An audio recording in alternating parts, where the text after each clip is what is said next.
شروع اللہ کا نام لے کر جو بڑا مہربان نہایت رحم والا ہے۔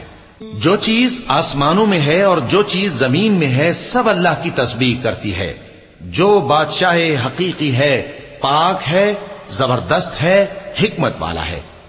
وہی تو ہے جس نے ان پڑھوں میں انہی میں سے ایک پیغمبر بھیجے جو ان کے سامنے اس کی آیتیں پڑھتے اور ان کو پاک کرتے اور انہیں کتاب و حکمت کی تعلیم دیتے ہیں۔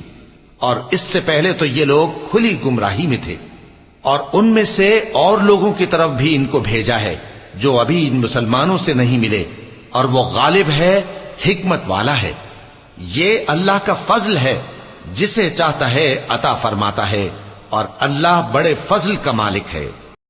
جن لوگوں کو تورات کا حامل بنایا گیا پھر انہوں نے اس کے حامل ہونے کا حق ادا نہ کیا، ان کی مثال گدھے کی سی ہے جس پر بڑی بڑی کتابیں لدی ہوں۔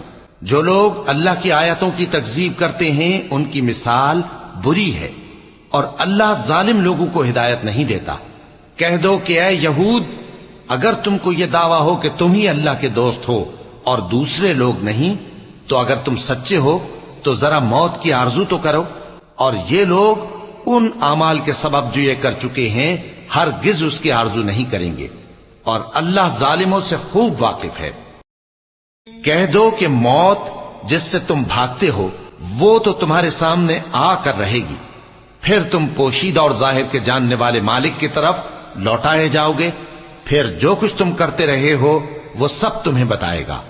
مومنو، جب جمعے کے دن نماز کے لیے اذان دی جائے تو اللہ کے ذکر کی طرف لپکو اور خرید و فروخت ترک کر دو، اگر سمجھو تو یہ تمہارے حق میں بہتر ہے۔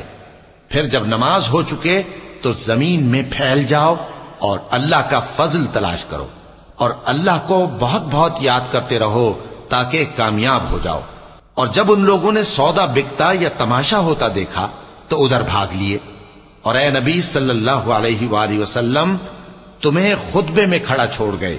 کہہ دو کہ جو چیز اللہ کے ہاں ہے وہ تماشے اور سودے سے کہیں بہتر ہے، اور اللہ سب سے بہتر رزق دینے والا ہے۔